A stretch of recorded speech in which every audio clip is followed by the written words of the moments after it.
तो कल हम लोगों ने पेमेंट सर्विस का इशू देख रहे थे, ठीक है। एक बार कंफर्म करो, आवाज आ रही सभी को? ठीक है। तो कल मैंने बताया था कि अगर सिंगल सिंगल सर्विसेज को रन करते हैं हम लोग, ठीक है, और पेमेंट में इशू आता है तो उसको रिकॉन्फ़िगरेशन रीइंस्टॉल करने के लिए बाकी अदर की सर्विसेज में कोई इफेक्ट नहीं होता है। सिर्फ उस पर्टिकुलर सर्विसेज को आप ट्रबल शूट करके उसको सॉल्व कर देते।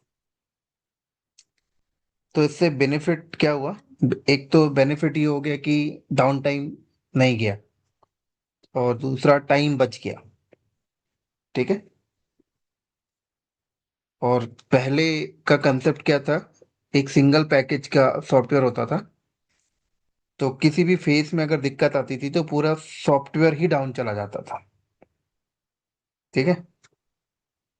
और अगर आप देखो, सारे एक सॉफ्टवेयर के अंदर जितने भी फेसेस हैं उन सारे फेसेस को टुकड़ों में डिवाइड करके रन कर रहे हैं हम लोग। मतलब टुकड़ों में डिवाइड करके रन करने का मतलब ऐसे समझ लो कि उसको अलग अलग प्रोसेस पे रन कर रहे हैं हम लोग, ठीक है। एक अलग अलग प्रोसेस के अंदर रख के रन कर रहे हो।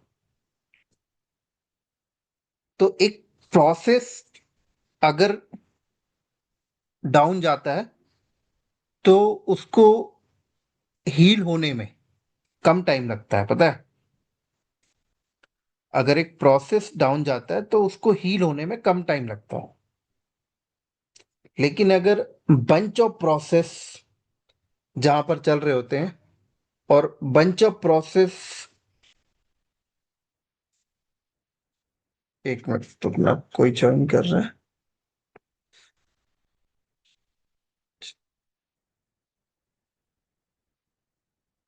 ठीक है। तो बंच ऑफ प्रोसेस अगर डाउन जाएगा तो डेफिनेटली कि उसको हील होने में टाइम लगेगा। समझ में आई ये लाइन क्या बोला मैंने? एक सिंगल प्रोसेस को अगर डाउन जाए तो हील होने में जल्दी हो जाता है, और एक बंच ऑफ प्रोसेस, पूरा प्रोसेस का बंडल अगर डाउन जाएगा, या पूरे प्रोसेस का जो बंडल है उस बंडल के अंदर एक प्रोसेस डाउन जा रहा है लेकिन तब भी वो पूरा बंडल हील हो रहा है दोबारा से, तो उसमें डेफिनेटली टाइम लगेगा। अब आप लोग बताओ, ये क्या टेक्निकली जो मैंने बोला इसको कैच कर पा रहे हो? हाँ जी। रिपीट करो क्या समझाया मैंने।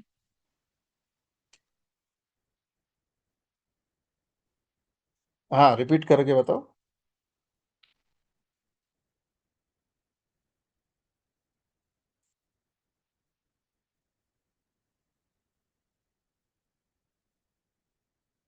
हाँ, अब इसको थोड़ा सा और अच्छे से समझा देता हूं मैं। देखो, आजकल आप मेडिकल फील्ड में अगर आप थोड़ा सा जाओ, ये एक इंसान, एक ह्यूमन बॉडी है, ठीक है। ये एक ह्यूमन बॉडी है।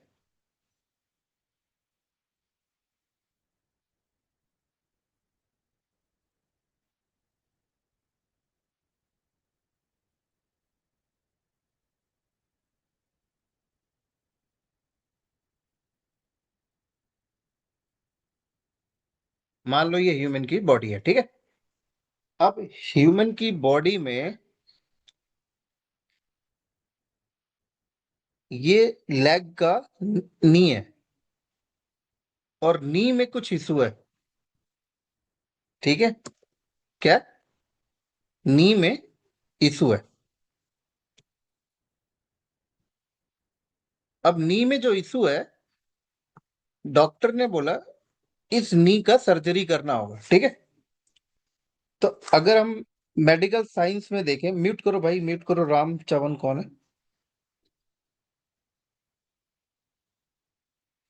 अगर डॉक्टर ने बोला इस नी का सर्जरी करना है, तो मेडिकल साइंस पुराना कंसेप्ट में अगर हम लोग देखा जाए तो पेशेंट को पूरी तरीके से बेहोश कर दिया जाता था, ठीक है। और पेशेंट को बेहोश करके उसकी सर्जरी की जाती थी। तो डॉक्टर को बहुत बार कंफ्यूजन रहता था कि भाई पेशेंट जो है वो बेहोशी हालत के बाद वापस होश में आएगा या नहीं आएगा, या हम जो सर्जरी कर रहे हैं वो पेशेंट को फील हो रहा नहीं हो रहा, ये कोई कंफर्मेशन नहीं होता था। लेकिन आज के टाइम पर मेडिकल साइंस के अंदर भी ऐसी टेक्नोलॉजी आ चुकी है कि अगर नी का ऑपरेशन करना है तो डॉक्टर एक एनेस्थीसिया यहाँ पे लगाता है, और नी का एक पर्टिकुलर एरिया का सेंसेशन हट जाता है बस। मतलब इस पर्टिकुलर एरिया पूरा शून्य हो जाता है, बाकी बॉडी का अदर पार्ट जिंदा है, अदर पार्ट फंक्शन कर रहा है, अदर पार्ट पे सेंसेशन है, बट एक नी के एरिया पे सेंसेशन चला गया है। तो आपने देखा होगा कि आज के टाइम पर जब सर्जरी होती है तो पेशेंट जिंदा रहता है, होश पे रहता है और सब कुछ A to Z देख रहा होता है, बस उस एरिया पे उसे सेंसेशन नहीं होता जिसकी वजह से उसे पेन नहीं होता। तो आप देखो लाइव ऑपरेशन हो रहा है और पेशेंट भी बहुत जल्दी हील हो जाता है। मतलब ऐसा नहीं होता कि पेशेंट का ऑपरेशन चल रहा है 6 घंटा उसको होश आने में, 8 घंटे होश आने में, नहीं। समझ पा रहे हैं मेरी बात को? तो ठीक वैसे ही को रिलेट आप करो।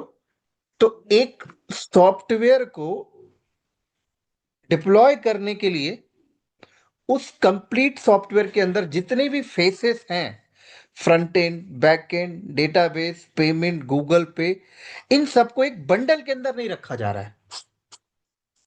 इन सब का अलग अलग सर्विसेज है और बाद में सारी सर्विसेज को इंटीग्रेट करके रन किया जा रहा है।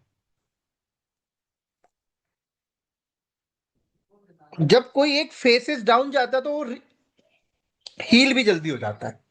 तो एक तो देखो फ्लेक्सिबिलिटी मिल गई, ठीक है, हील टाइम कम हो गया, और हर एक फेसेस किस लैंग्वेज में परफेक्ट है उस लैंग्वेज को चूज करके कोडिंग कर लेंगे।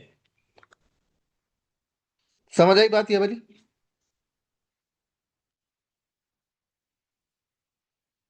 हाँ जी, कंफर्म करो।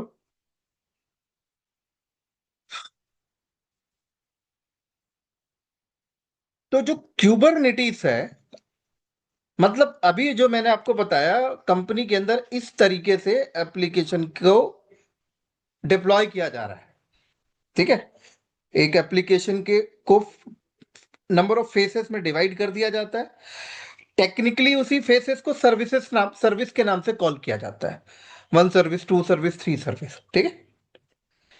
अब मतलब इस सर्विसेज, नंबर ऑफ सर्विसेज के कंसेप्ट को यूज करके सॉफ्टवेयर को डिप्लॉय किया जा रहा है इंडस्ट्री के अंदर आज के टाइम पर। तो जब ये कंसेप्ट यूज होता है तो अब सवाल आता है कि भैया इन सारी सर्विसेज को हैंडल करना है। ये सारी सर्विसेज में अगर कोई सर्विसेज डाउन जाएंगे तो ये ऑटो हील कैसे होगा? इस तरीके से सर्विसेज आप सॉफ्टवेयर को नंबर ऑफ फेसेस में डिवाइड करके आप डिप्लॉय कर रहे हो, तो इनकी आपस में इंटीग्रेशन कैसे किया जाएगा? इन सर्विसेज पे कस्टमर की ट्रैफिक को कैसे लैंड कराओगे? ठीक है। इसकी हाई अवेलेबिलिटी कैसे हैंडल करेंगे कि किसी एक पर्टिकुलर सर्विसेज पे लोड बहुत ज्यादा आ गया?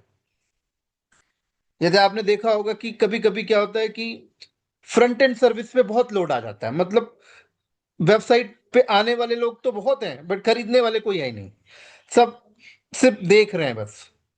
कई बार आपने फिजिकली दुकान में भी देखा होगा, बहुत भीड़ लगी हुई है दुकान में, बट बाय कोई नहीं कर रहा, सिर्फ प्रोडक्ट देख रहे हैं।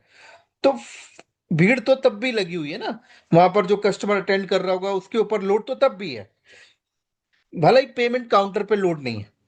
देखा होगा आपने। तो ऐसे केसेस में बहुत अच्छे से ऑब्जर्वेबिलिटी भी हो जाती है कि भाई कौन से फेसेस पे ट्रैफिक ज्यादा है, तो उस फेसेस की स्केलिंग कर दी जाती है। मतलब उस सर्विस को ऐसे हार्डवेयर पे डाला जाता है जहां पर अच्छा खासा हार्डवेयर है और हार्डवेयर की स्केलिंग लगा दी जाती है। तो भैया ये पूरी की पूरी सर्विसेज को मैनेज करने के लिए जो टेक्नोलॉजी मार्केट में आई है वो टेक्नोलॉजी है क्यूबरनेटिस। क्या है? क्यूबरनेटिस।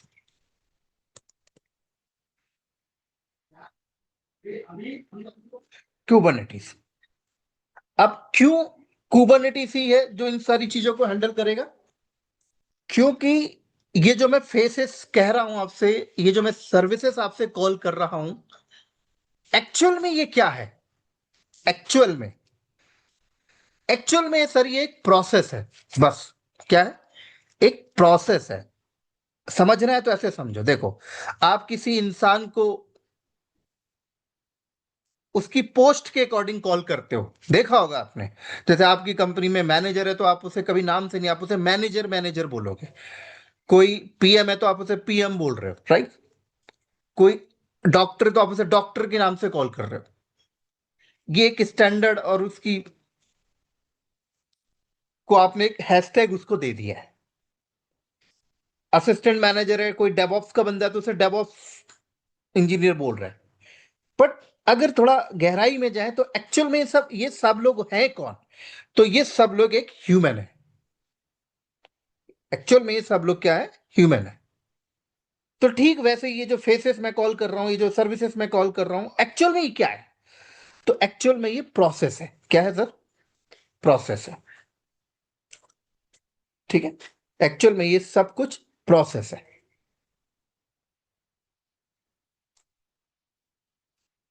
ये वही प्रोसेस है जो ओएस के ऊपर चल रहे होते हैं। जैसे, जैसे अगर मैं आपके सामने, आपने अगर कभी लिनक्स की मशीन या कोई भी ओएस ऑपरेट किया होगा, ठीक है। अगर फॉर एग्जांपल मेरे पास ये मेरा लैपटॉप है और मैं अपने लैपटॉप में अगर कोई एक गेम का सॉफ्टवेयर डालूं और मैं उसे रन करूं, तो वो क्या है? मेरे सिस्टम में एक प्रोसेस चल रहा है। क्या चल रहा है? प्रोसेस चल रहा है। अगर मैं ये कोई सॉन्ग प्ले करूं तो एक्चुअल में वो बैकग्राउंड में क्या हो रहा है? एक प्रोसेस चल रहा है। अगर मैं कोई सॉफ्टवेयर, एडिशनल सॉफ्टवेयर डालूं फोटोशॉप का, तो वो बैकग्राउंड में एक प्रोसेस चल रहा है। अगर मैं ये विजुअल स्टूडियो ओपन करूं, इस पर काम करने लगूं, तो क्या होगा? बैकएंड में प्रोसेस चल रहा है। तो सब कुछ क्या है? एक प्रोसेस है। आपका कंपनी अगर कोई सॉफ्टवेयर बनाया है और उस सॉफ्टवेयर को आपने रन कर दिया, तो भी क्या है? बैकग्राउंड में क्या चल रहा है? प्रोसेस चल रहा है। क्या चल रहा है? प्रोसेस चल रहा है। ठीक है। तो अब सवाल उठता है कि भैया यहां पर अब हम लोग क्या कर रहे हैं कि एक सॉफ्टवेयर के अंदर, सॉफ्टवेयर को जब हम लोग रन करते हैं तो उसके जो प्रोसेस थे ना पहले, वो बंडल में चल रहे थे। अब ऐसा नहीं है। अब उस सॉफ्टवेयर के जितने भी अंदर सब प्रोसेस है उन सबको हम लोग अलग अलग करके चला रहे हैं। क्या करके चला रहे हैं? अलग अलग। ठीक है। और उन सब प्रोसेस को हम लोग आइसोलेट कर रहे हैं। क्या कर रहे हैं? आइसोलेट। मतलब एक सॉफ्टवेयर के अंदर मान लीजिए ये 7 फेसेस हैं, तो इन 7 फेसेस के प्रोसेस को हम लोग अलग अलग करके चला रहे हैं और साथ में हम लोग इसको आइसोलेट कर रहे हैं। आइसोलेट क्यों कर रहे हैं? कि हर एक प्रोसेस, जब एक प्रोसेस चलता है तो वो आपके हार्डवेयर से क्या कंज्यूम कर रहा होता है। तो एक प्रोसेस जब चलता है तो उसे क्या चाहिए? एक तो उसे प्लेटफॉर्म चाहिए। तो प्लेटफॉर्म तो मिल गया उसे, ओएस। दूसरा, उसे प्रोसेस को चलने के लिए क्या चाहिए? मेमोरी चाहिए, सीपीयू चाहिए। फिर वो प्रोसेस जो भी सॉफ्टवेयर से रिलेट करता है उसकी वो लाइब्रेरी चाहिए और बाइनरी चाहिए। उसके बाद उसे डिस्क चाहिए। तो एक प्रोसेस जब चलता है तो वो ये सारी चीजों को यूज करता है। ठीक है। अब आइसोलेट का मतलब ये है कि अब हम लोग इस प्रोसेस को जो रिसोर्सेस प्रोवाइड करेंगे, वो रिसोर्सेस बैकएंड में शेयर्ड रिसोर्सेस होगा, लेकिन जब वो प्रोसेस को वो रिसोर्सेस मिलेगा, तो अपने आप को फील करेगा कि वो उसका आइसोलेटेड एनवायरनमेंट है। क्या है? आइसोलेटेड एनवायरनमेंट है।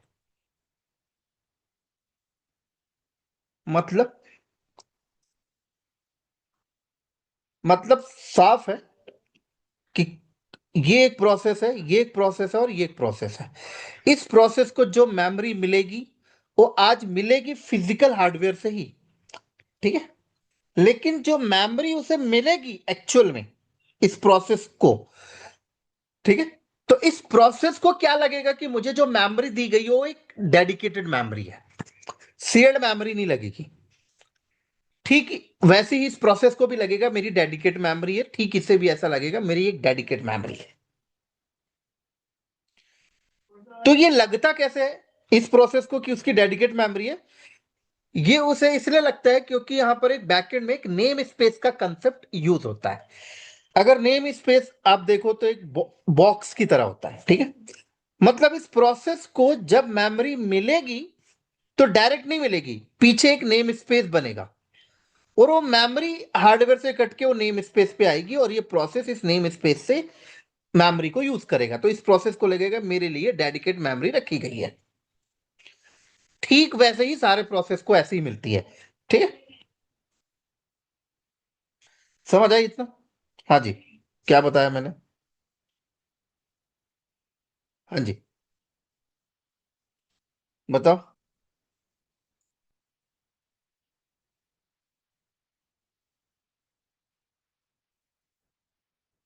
हम्म। और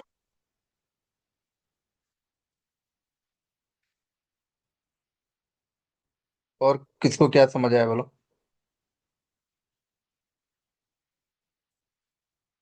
हाँ। हम्म। हम्म। हम्म।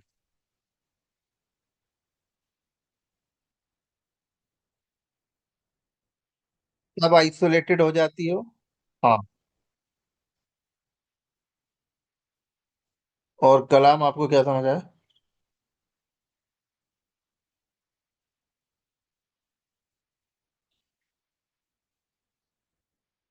बिल्कुल। और क्या समझ आया? रामचवन आपको क्या समझ आया?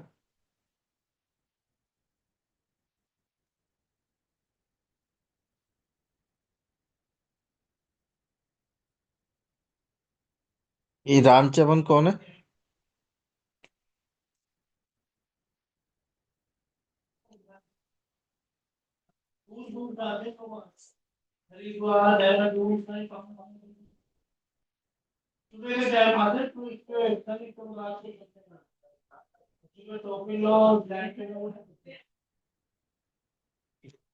इसको ऐसे समझो,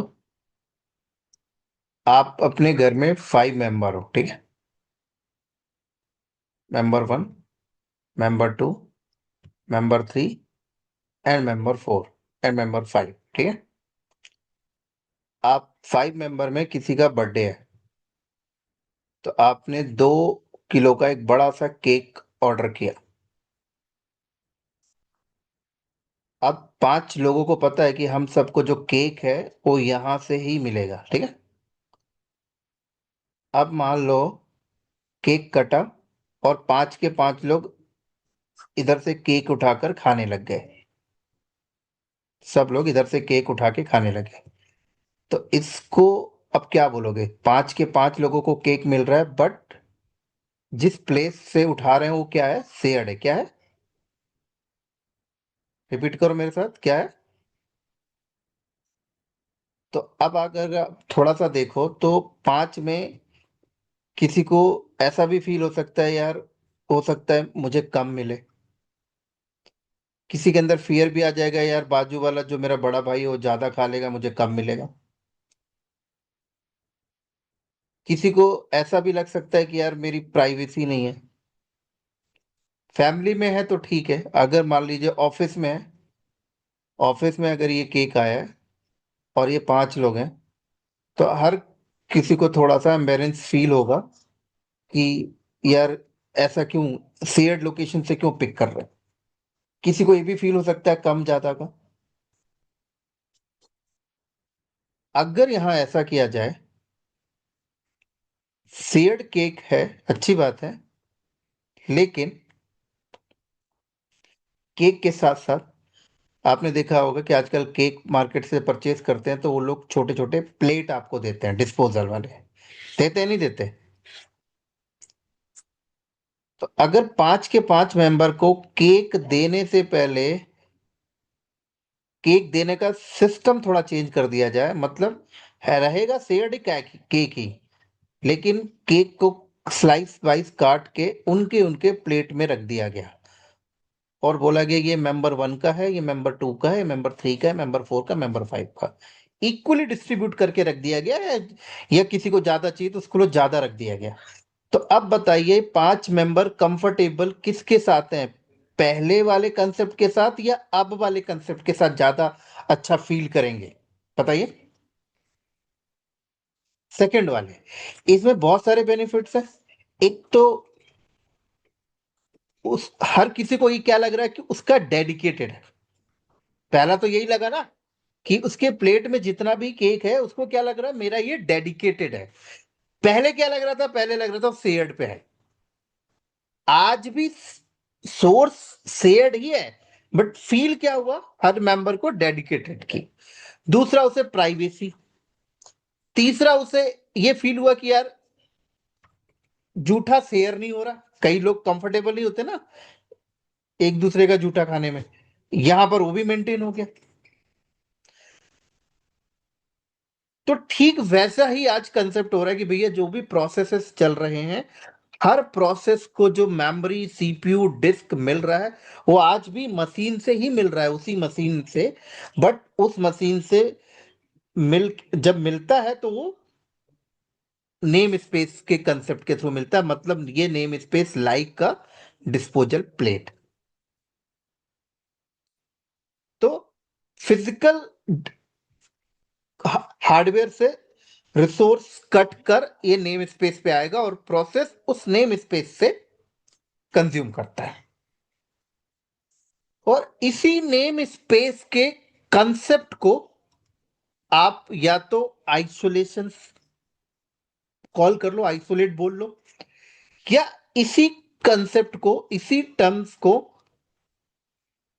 हम लोग टेक्निकली कंटेनर बोलते हैं। क्या बोलते हैं? क्या बोलते हैं सर? क्या बोलते हैं इसी को हम लोग? कंटेनर। अब अगर आप सोचो कि कंटेनर ही क्यों बोला गया, तो अब आप इसको समझने के लिए फिर से अपनी लेमन लैंग्वेज में आ जाओ, अपनी देसी स्टाइल में। कंटेनर हम लोग किसको कहते हैं? डब्बे को कहते हैं। किसको कहते हैं? डब्बे को, बॉक्स को। इसी को तो कंटेनर बोला जाता है ना। तो अगर आप देखो तो ये भी तो बॉक्स ही हुआ ना। नेम स्पेस क्या हुआ? ये भी तो बॉक्स ही हुआ ना। हाँ जी, बॉक्स हुआ ना ये भी। तो आपका जो प्रोसेस है, आपका जो प्रोसेस है, उस प्रोसेस को मिलने वाले रिसोर्सेस, उस प्रोसेस को मिलने वाले रिसोर्सेस जो हैं वो आइसोलेटेड हैं, वो कंटेनर पे है। किस पे है? कंटेनर पे।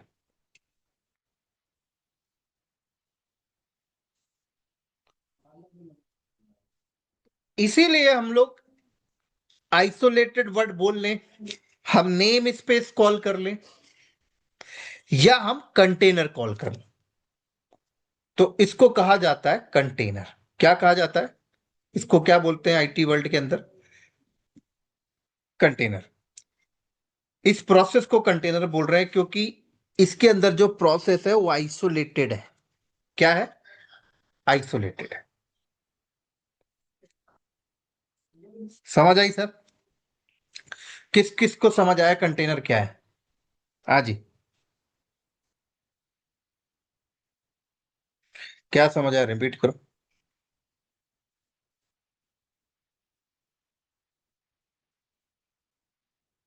हम्म। हम्म।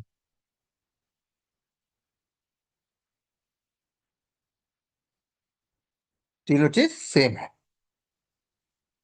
तो आज के बाद कोई भी मार्केट में ये नहीं बोलेगा कि कंटेनर वीएम है। क्या? हाँ जी। बहुत सारे लोग 10-10 साल से लोग काम कर रहे हैं कुबरनेटिस में, बट आज भी क्या कहते हैं, कंटेनर लाइक अ वीएम। क्या बोलते हैं सर? तो आज के बाद आप लोग कंटेनर को वीएम नहीं बोलोगे। ठीक है? समझ आई?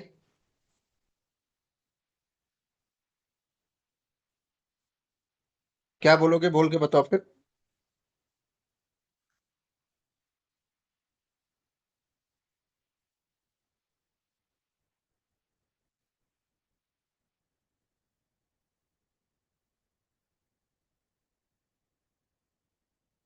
Isolated process. एक मिनट रुको।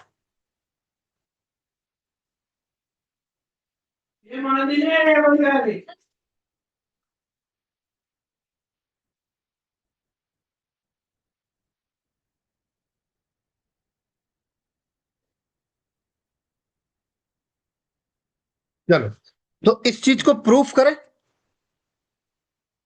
हाँ जी। इस चीज को क्या करते हैं, प्रूफ करते हैं। ठीक है?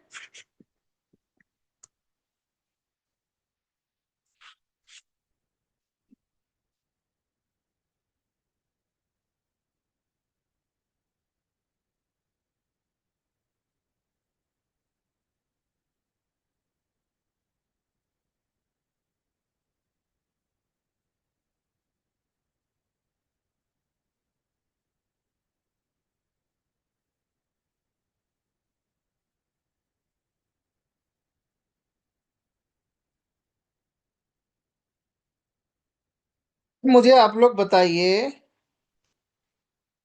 लिनक्स किस किस को आता है यहाँ पर, थोड़ा बहुत भी।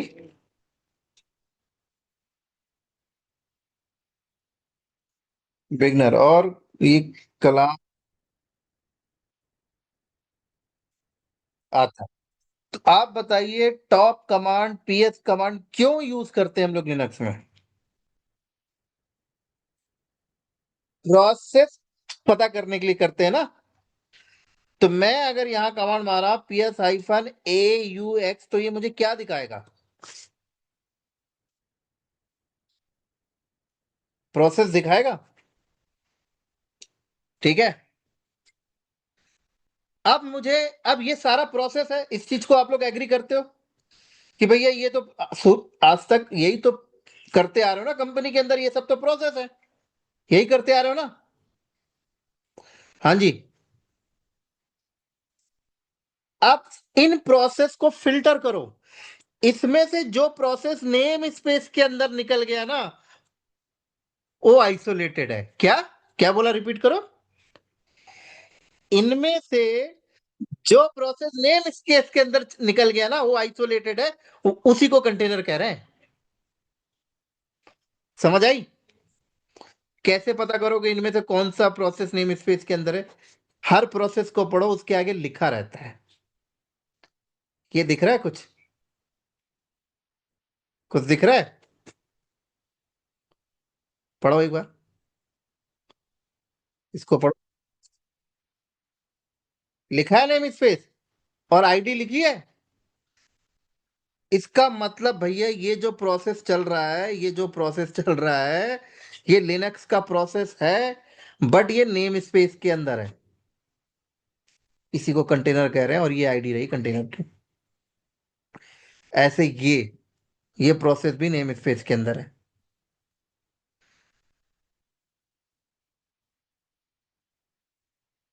ये प्रोसेस, ये देखो, दो और चल रहे हैं नेम स्पेस के अंदर। ढूंढो ऐसे। तो अब मुझे बताइए, क्या ये, क्या कंटेनर इक्वल टू वीएम हुआ, जो लोग बोलते हैं? हाँ जी।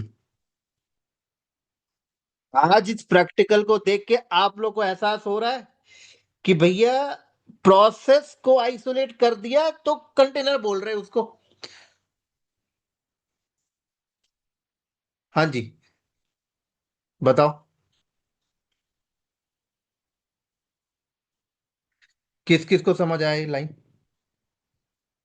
अपने अब आप लोग बताओगे एक एक करके, जो बताया मैंने।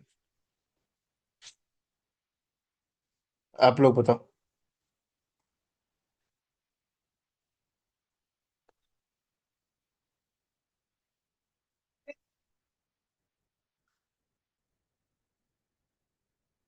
और अगर कोई बाहर बोला कंटेनर लाइक वीएम तो क्या बोलोगे?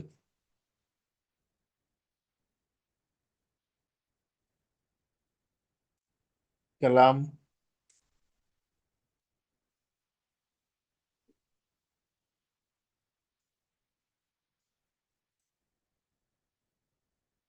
आज से पहले क्या बोलते थे? आज क्लियर हुआ। अब पता चला मार्केट में जॉब क्यों नहीं लगती है।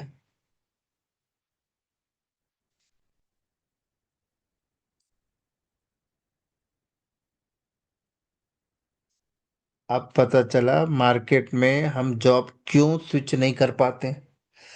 अभी आप लोगों के दिमाग में एक और सवाल होगा, सर इतना बेसिक कौन घुसता है?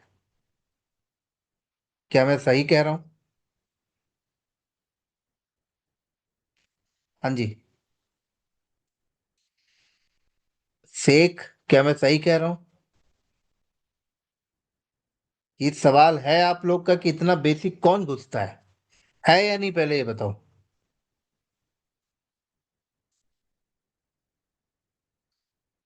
आप लोगों को मैं बता दूं इतना बेसिक कौन घुसता है। इतना बेसिक घुसते हैं सिक्योरिटी के बंदे।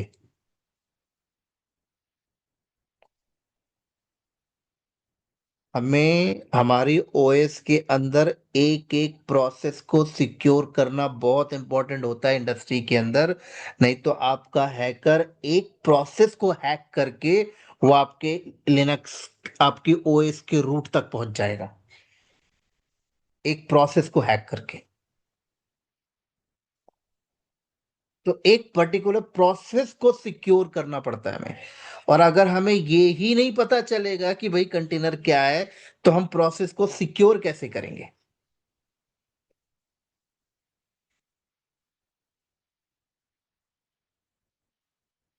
समझ आई मेरी बात?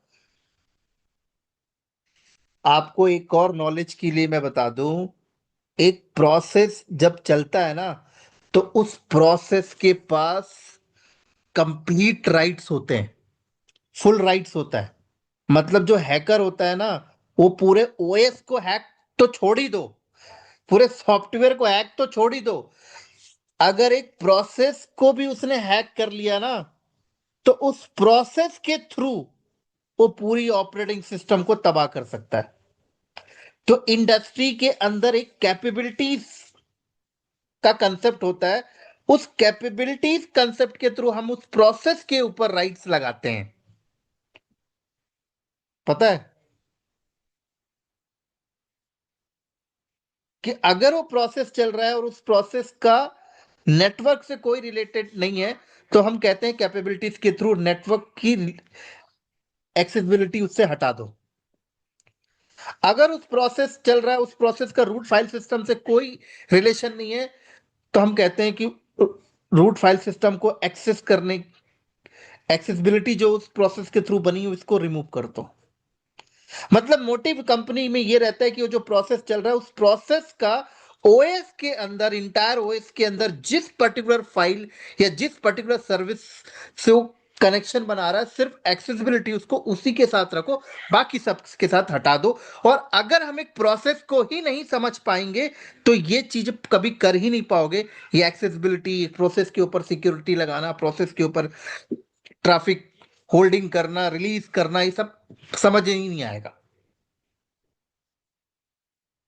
और इसीलिए बंदा आगे नहीं बढ़ पाता, और इसीलिए बंदा आज के टाइम पर इंटरव्यू क्रैक नहीं कर पाता। क्योंकि जब हम इंटरव्यू के लिए जाते हैं और हम वहीं पर ही रॉन्ग आंसर दे देते हैं, और सामने जो बैठा हुआ बंदा होता है, जो 15 साल से पूरा कंपनी का क्लस्टर लगा के बैठा है, आपको क्या लगता है कि वो इस रियलिटी को नहीं जानता होगा? अगर वो इस रियलिटी को नहीं जानता होगा, वो भी हमारी तरह कंटेनर को वीएम बोल रहा होगा, तो वो काम कर ही नहीं पाएगा कंपनी के अंदर। मतलब उसे ये सारी चीजें पता है। और जब हम इंटरव्यू में बैठते हैं और हम अपना मुंह खोलते हैं कि भाई कंटेनर लाइक अ वीएम, वो समझ जाता है भैया इसके पास कितनी स्किल्स होगी। वो वहीं से हमें टाटा बाय बाय कर देता है अपनी प्रोफेशनल लैंग्वेज में। और हमें क्या लगता है, यार हमें तो सब आता है, इंटरव्यू क्यों नहीं निकल रहा, हमें तो सब आता है, हमारा इंटरव्यू क्यों नहीं निकल रहा।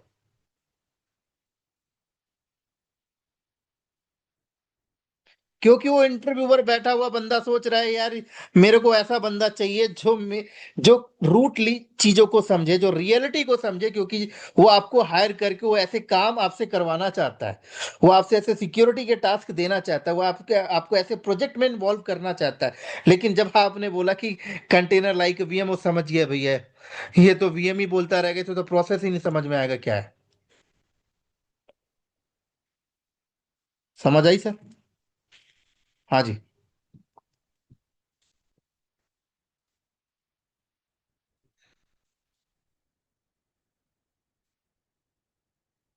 क्या समझ आया, रिपीट करो।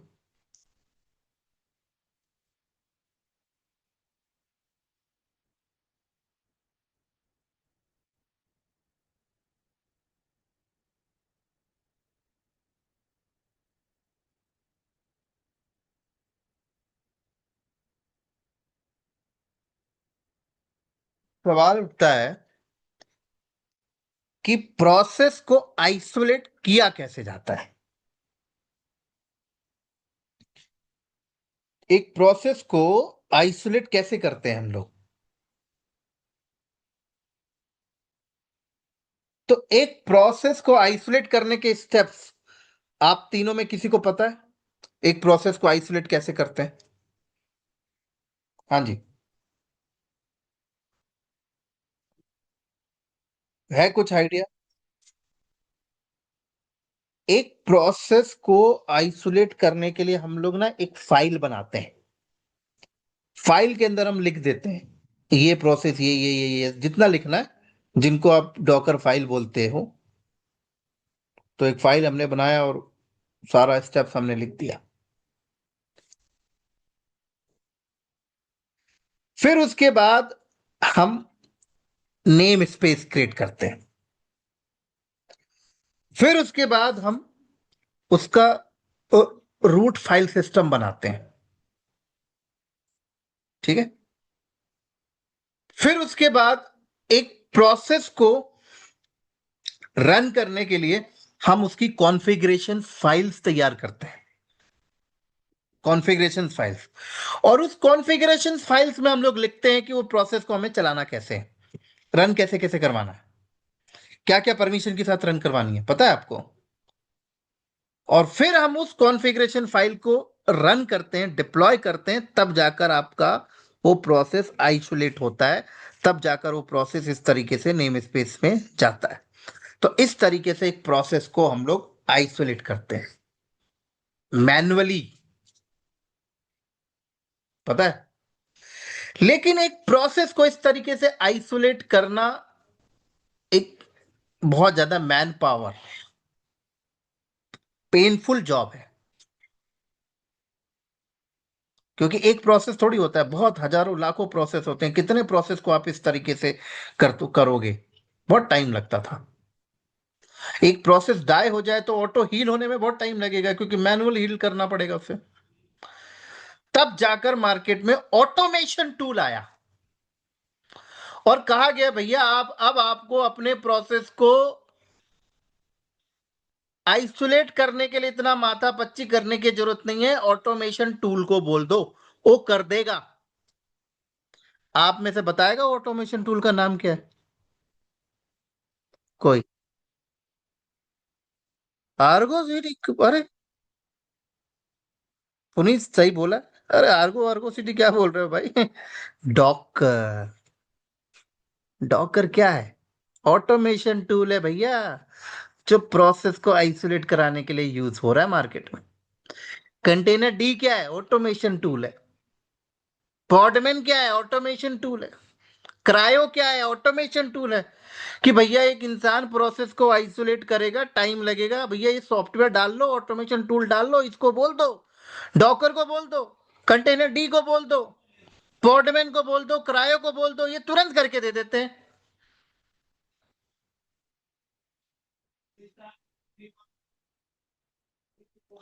समझ आई? तो क्यों डॉकर यूज करते हैं? क्यों कंटेनर डी यूज करते हैं? क्योंकि प्रोसेस को आइसोलेट करना इतना आसान नहीं है मैनुअल, ऑटोमेशन टूल बनाया गया। तो आप जो मारते हो ना command, Docker container run image का नाम, इमेज क्या है? आप वो फाइल दे रहे हो जहां प्रोसेस लिखा है, और डॉकर के कंटेनर, डॉकर के थ्रू एग्जीक्यूट कर रहे हो कि लिए लो भैया, इस फाइल के अंदर जो प्रोसेस है उसको कर दो आइसोलेट। वो मिली सेकंड में कर देता है।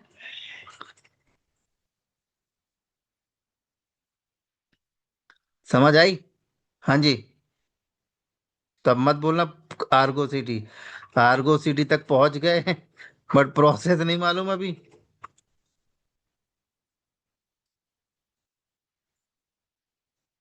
हाँ जी, समझ आया।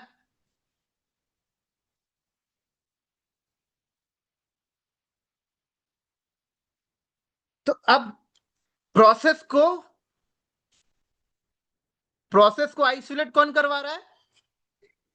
प्रोसेस को आइसोलेट कौन करवा रहा है सर? बोलो बोलो। डॉकर। और कौन करवा रहा है? Container D. और कौन करवा रहा है? क्रायो। आज के टाइम पे इंडस्ट्री सबसे ज्यादा क्या यूज कर रही है? Container D. क्या यूज कर रही है? क्यों यूज कर रही है? ओपन सोर्स है, पैसा नहीं लगता इसका। समझ आई?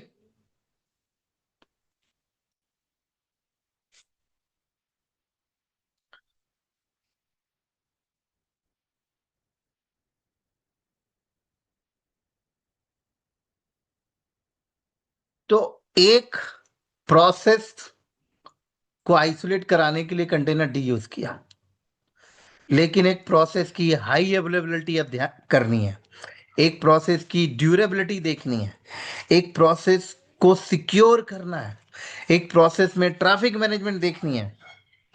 इन सब काम को करने के लिए क्यूबरनेटिस का इस्तेमाल किया जाता है। तो इस पॉइंट को हम लोग नेक्स्ट क्लास में देखेंगे। हमारे पास 10 मिनट है, अब 10 मिनट में क्वेश्चंस लेके आए अपने।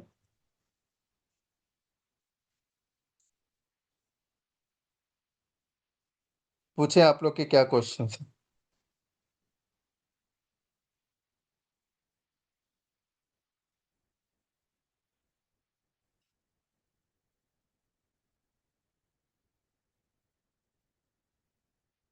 उसके अंदर एक्चुअली क्या होता है सर, उसको मिलने वाली जो मेमोरी होती है ना, वो एक बॉक्स के अंदर होती है, ठीक है।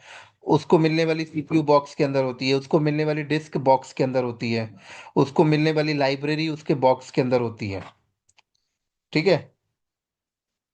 तो उस प्रोसेस को फील होता है कि मेरे को रन होने के लिए जो रिसोर्सेस चाहिए होता है वो सारे एक डेडिकेटेड बॉक्स में है, जो सिर्फ मेरे को असाइन किए गए हैं। अब कोई दूसरा प्रोसेस जब चलेगा तो उसको अलग मिलेगा, तो हर प्रोसेस का अपना डेडिकेटेड है, ये है, जिसको हम लोग नेम स्पेस बोलते हैं।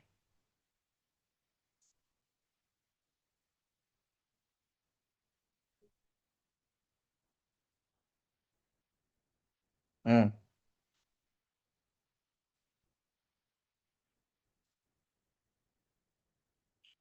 एग्जैक्टली exactly, कंट्रोल कर सकते नहीं, कंपनी में कंट्रोल किया जाता है। अभी मेरा एक क्लाइंट था, उसने कैपेबिलिटीज लगाई नहीं, और उसके कंपनी के अंदर क्या हुआ, वायरसेस आ गए और प्रोसेस के थ्रू आ गए। ऑपरेटिंग सिस्टम सिक्योर करके बैठे हुए थे, प्रोसेस के थ्रू आ गए। प्रोसेस के अंदर उन्होंने कैपेबिलिटी लगाई नहीं।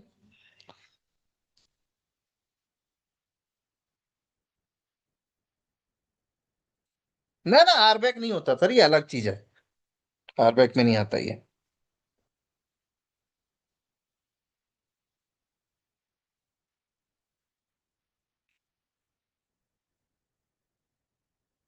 हम्म।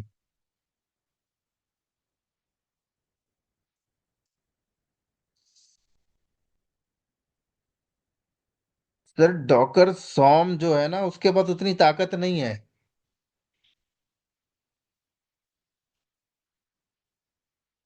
वो उतना लार्ज इन्वायरमेंट को नहीं हैंडल कर सकता। ठीक है। तो कंपनी के अंदर तो लार्ज इन्वायरमेंट होता है ना, स्केल इन्वायरमेंट होता है ना। तो हटा दी कंपनी, उसको यूज ही नहीं करती।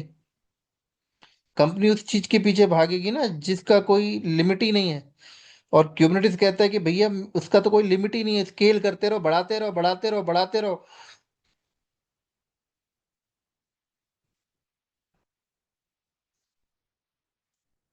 समझ आई?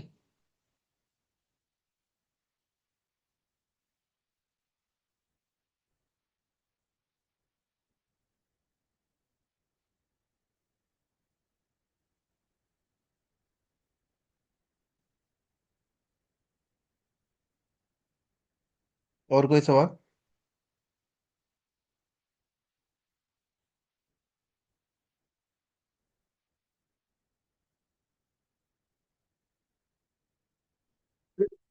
सर्टिफाइड होना चाहिए, क्योंकि देखो, सामने वाली कंपनी को प्रूफ आप कैसे करोगे कि आपको ये चीजें आती हैं? आप किसी कंपनी में इंटरव्यू के लिए जा रहे हो तो कंपनी को कैसे प्रूफ करोगे कि आपको कुबरनेटिस आता है? सर्टिफिकेट होने के बाद ही तो आप प्रूफ कर सकते हो ना। क्योंकि आजकल कंपनी को भी पता है कि लोग 2-4 दिन यूट्यूब से वीडियो वीडियो देख के और जाके सवाल का आंसर कर देते हैं। एक सर्टिफिकेट होने का मतलब होता है कि बंदे ने एक ऑफिशियल कैरिकुलम को फॉलो किया और उससे सारी चीजें आती हैं।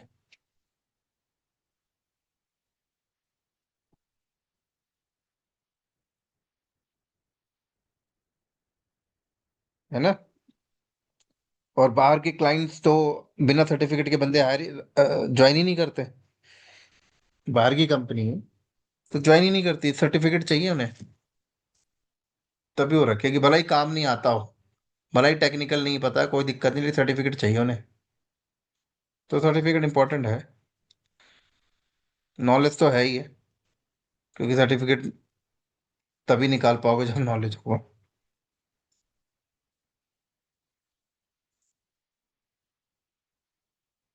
और किसी को किसी तरीके का डाउट?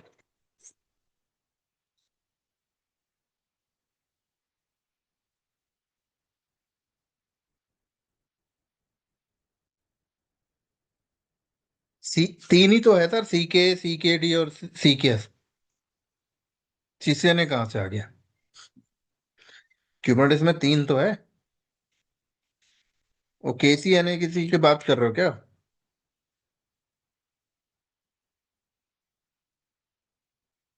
वो ये अभी रिसेंट लॉन्च हुआ है, बहुत बिगनर के लिए होता है, लेकिन आप जब CK निकाल लेते हो तो वो सब कवर है उसके अंदर। KCNA बोलते हैं उसको।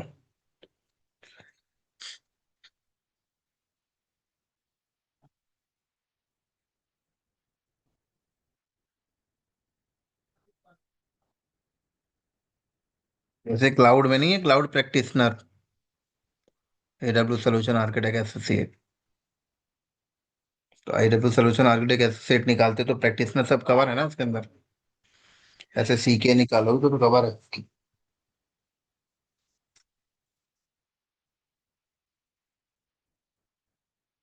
KCNA बेसिकली इन्होंने नया सर्टिफिकेट लॉन्च किया था बहुत ही बिगनर लोगों के लिए।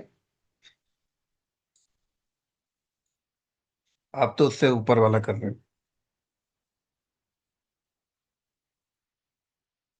और कोई डाउट?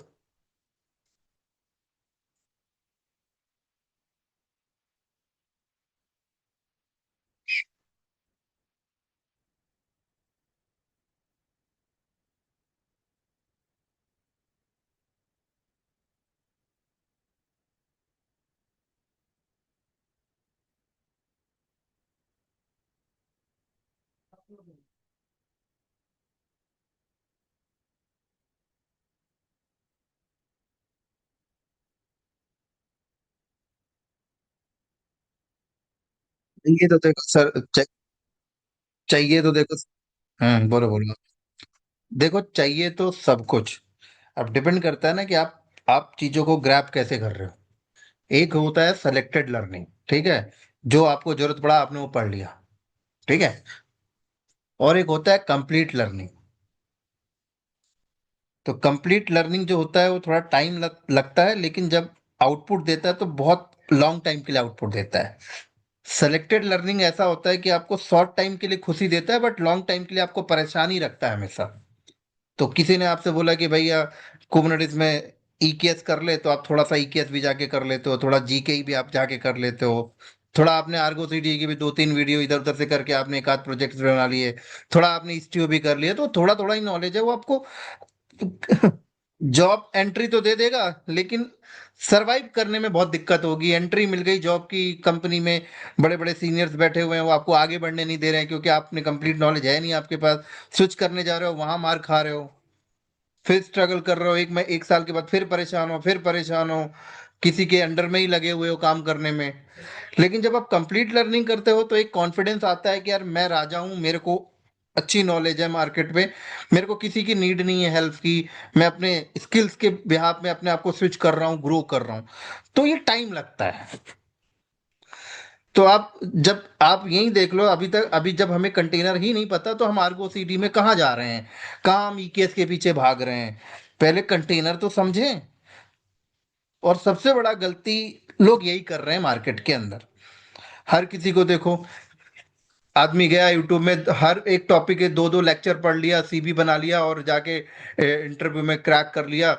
10 में से तुक्का लग गया तो इंटरव्यू क्रैक हो गया, 10 लाख का पैकेज था, 12 लाख का पैकेज ले लिया, लेकिन 4 महीने के बाद प्रॉब्लम फिर बनी हुई है। प्रॉब्लम क्या बनी हुई है? लोग आगे नहीं बढ़ने दे रहे, काम नहीं हो पा रहा, यहाँ वहाँ जॉब सपोर्ट के पीछे भाग रहे, फिर यहाँ वहाँ ट्रेनिंग के पीछे भाग रहे, कहीं यूडमी में भाग रहे, कहीं वहां भाग रहे, कहीं इसकी वीडियो, कहीं यहाँ वहाँ लगे हुए हैं, स्विच करने में दिक्कत आ रही है। तो इस तरीके की प्रॉब्लम बनी रहेगी। लेकिन जब आप एक विजन बनाओगे, एक गोल बनाओगे, और आप एक टाइमलाइन क्रिएट करोगे कि भैया मुझे इतने टाइम पर ये टेक्नोलॉजी में मास्टर बनना है, तो भैया टाइम लगेगा, सेक्रीफाई करना पड़ेगा, मेहनत करना पड़ेगा, लेकिन उसके बाद जो रिजल्ट आता है वो अलग ही लेवल का होता है। फिर आपको आगे बढ़ने से कोई नहीं रोक सकता। 20 लाख से 40 लाख के पैकेज में कब चले जाओगे, 60 लाख के पैकेज में कब चले जाओगे, आपको ही नहीं पता लगेगा।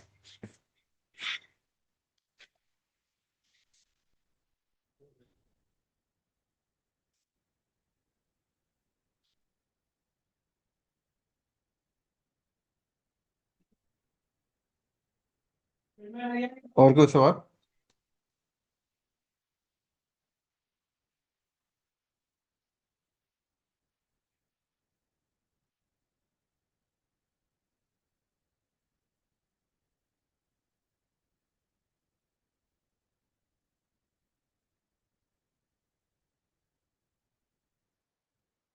बताओ बताओ।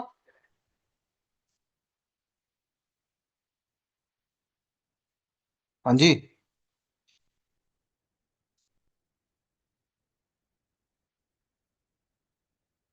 और किसी का डाउट है कोई?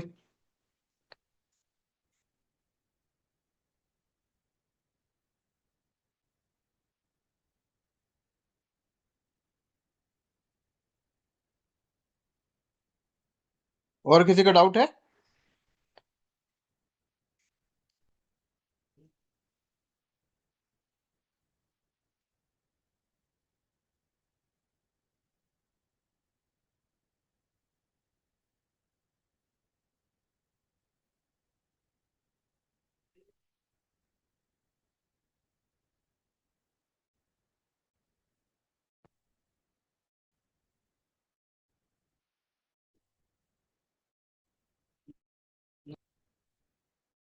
ठीक है।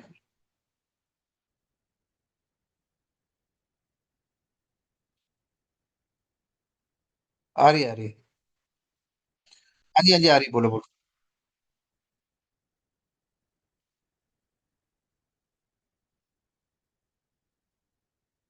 बोलो बोलो। हाँ, कलम बोलो।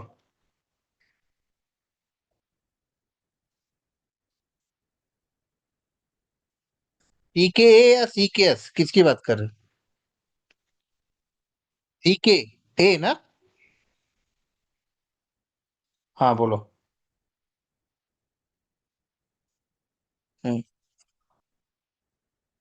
हम्म। हम्म।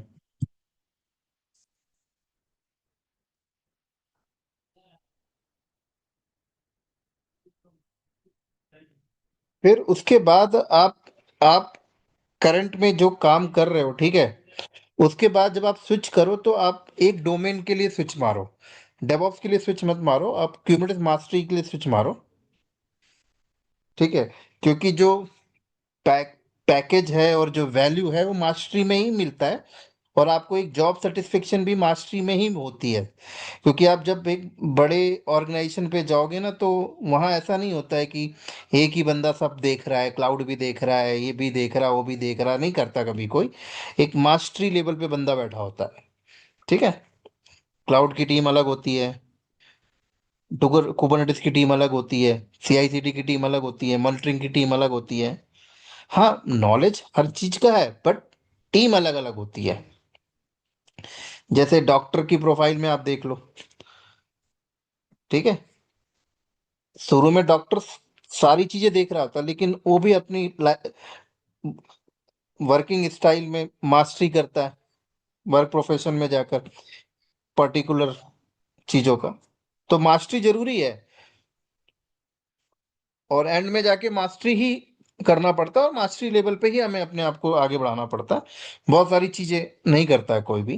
एज अ बिगनर स्टार्टिंग के लिए होता है कि एंट्री लेवल के लिए भाई सब चीज करवाती कंपनी, धीरे धीरे मास्टरी पे ही जाना होता है। क्योंकि ये चीजें सबको पता है कंपनी में, कि एक बंदे से आप सब कुछ नहीं करा सकते हो, ना तो काम ढंग से हो पाएगा, ना ही कंपनी आपसे आउटपुट अच्छे से निकलवा पाएगी, और ना ही बंदा अच्छे से आउटपुट दे पाएगा अगर बहुत सारी चीजों पे से रख दिया जाए तो।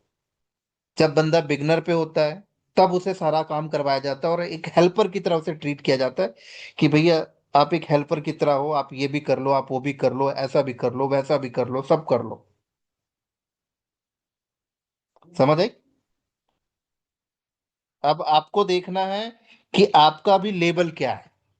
मेरी बातों पे नहीं आना है, आपको अपना लेबल देखना है, क्या आप बिगनर हो, या फिर क्या आप 5 6 7 साल 8 साल एक्सपीरियंस हो चुका है आपको मार्केट में। तो अगर आपको 5 6 7 साल हो चुका है मार्केट में, तो आप मास्टरी के साइड ढूंढो।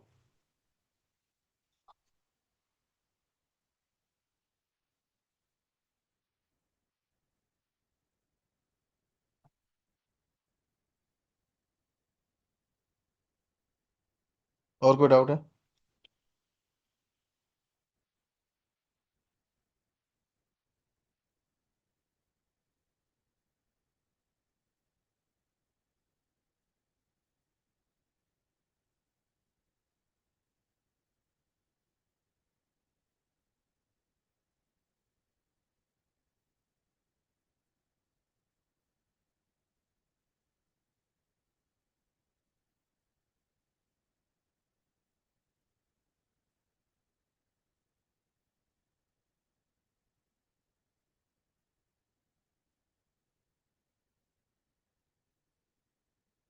ये 3 महीने चलेगा सर ये तो।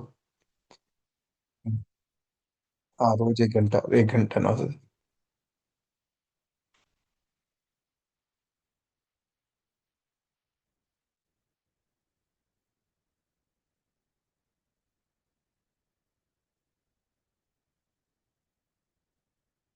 देखिए, कैरिकुलम मांग के कोई फायदा नहीं है, और ना ही कैरिकुलम मांगा करो कभी किसी से, पता है।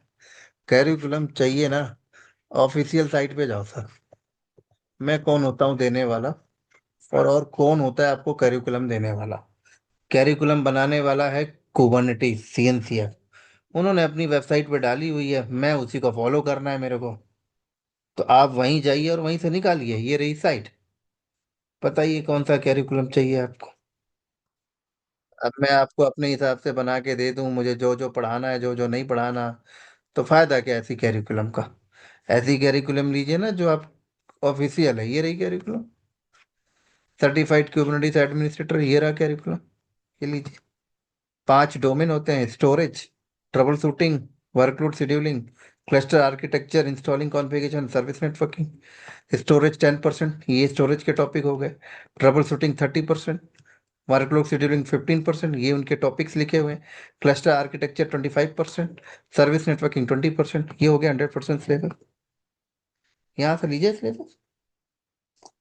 अब मैं यही सारी चीजों को उठाऊं और पीडीएफ में लिख दूं, दो चार चीजें छोड़ दूं, आपको मैं भेज दूं पीडीएफ, ये लो कैरिकुलम, पेज भरा हुआ है, आप बड़े खुश, आपको मैं उस हिसाब से पढ़ा दूं जो मेरे को कंफर्टेबल लगे।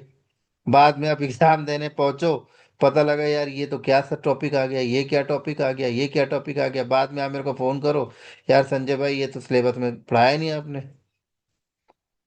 तो आप अपने साइड ये सिलेबस खोलें और मैच करें मेरे को पढ़ाने पे, फिर आप बोलें ये टॉपिक बचा है, वो टॉपिक बचा है, ये हुआ ये नहीं हुआ। तो प्रैक्टिकल के साइड भागो, यहाँ आपको हर चीज का सिलेबस मिलता है। और कोई डाउट?